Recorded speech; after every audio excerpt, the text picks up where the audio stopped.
How to become a real estate salesperson in California.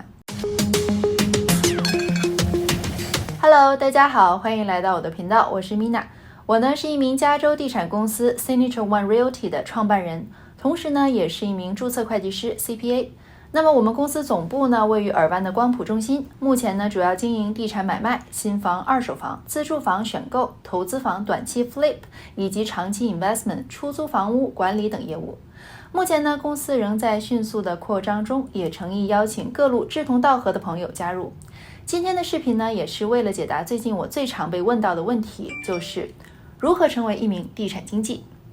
因为我们呢坐标是南加州，所以呢我们主要讲在加州如何成为一名地产经纪。首先呢让我们来打开 DRE 的官网 Department of Real Estate，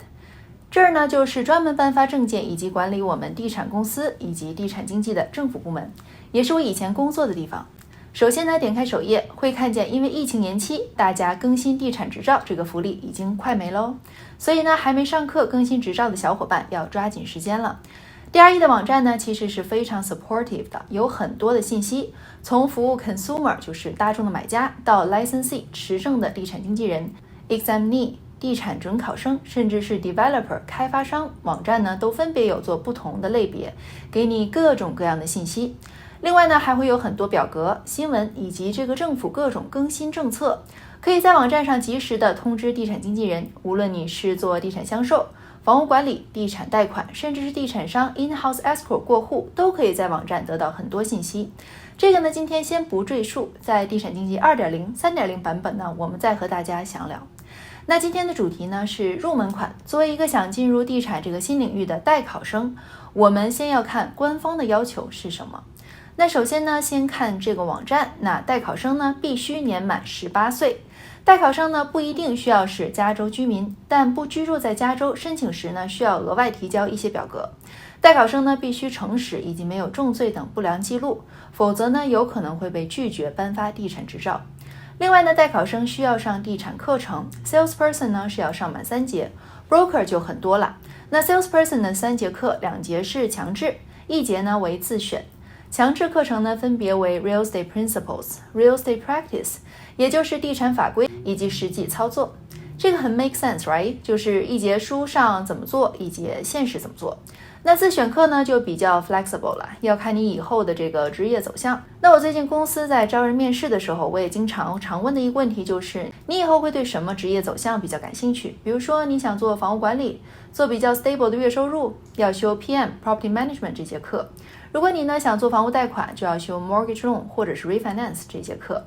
那如果你要做 in-house escrow 或者相关，就要了解过户程序，可以上 escrow 这节课。如果你想做 Transaction Coordinator 地产文件处理员、地产投资分析员、地产评估员，甚至是想自己开发自己圈地划分盖房子，那都呢可以去找一些相应的课程去进修一番。那单纯是为了考试，就像我们这些大学选 G1 课程一样，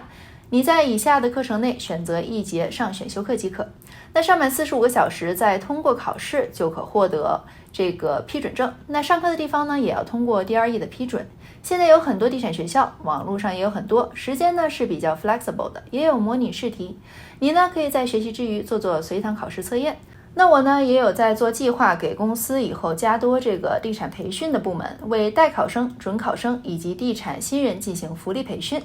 那上过了课，通过了这些课的考试，就会拿到该课的毕业证哈。把这些毕业证呢和考试申请以及申请费都一起寄给 DRE 的考试部门，记得一定不能寄现金哦，一般都是收支票的。那么大约几周后就会收到可以接受考试的通知，这时呢准考生就可以用 DRE 的 e-licensing 申请系统去约考试了。取决于你在哪个地方，目前 DRE 呢有不同的分区，去约到不同的考场去考试。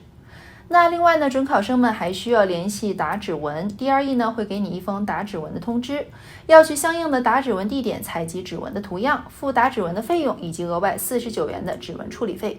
打指纹呢也是为了把准考生纳入系统，从 DOJ 也就是 Department of Justice 那边做一个简单的背景调查，看看有没有入狱记录啊、犯罪记录啊什么的。再说一下地产考试吧。Salesperson 呢考试耗时3小时，有150道选择题，一般建议考生提前半小时到场准备，记得呢要带合法的政府证件照，比如说驾照、护照等等。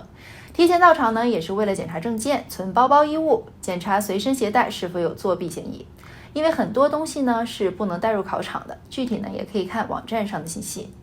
考场里面呢是每人一台电脑，登录后呢便开始计时。150道选择试题一样，但是是顺序打乱的，所以呢也不必担心临近的考试作弊。另外呢也有视频监控以及监考老师巡逻等，所以呢你好好复习考题，你会发现这个考试是极其简单的，可能1个多小时不用就答完了。然后呢你就可以悄悄退场。监考老师呢会给你一张纸，上面是考试结果，这张纸啊是折起来的，老师呢会告诉你出去再看。我也不知道是为什么他们要搞得这么神神秘秘，大概是怕你看见结果太兴奋或者是太沮丧，影响到别的考生吧。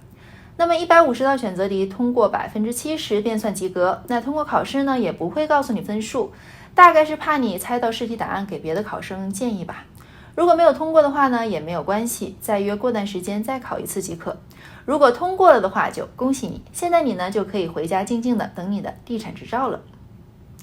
地产执照的处理期呢可能要2个月左右，那当你收到你的销售地产执照后呢，你就开始要去找 broker 来挂靠了。不仅是 DRE 要求所有的 salesperson 都必须有 broker 监管挂靠之外呢，你呢作为一个地产小白肯定也是需要一个非常 supportive 的 broker 引导你帮助你的。另外呢，找到一个企业文化对口、工作态度合拍的地产公司也是非常重要的哦。你们呢也可以考虑来我的公司挂靠哦，Mina 给你的 full support。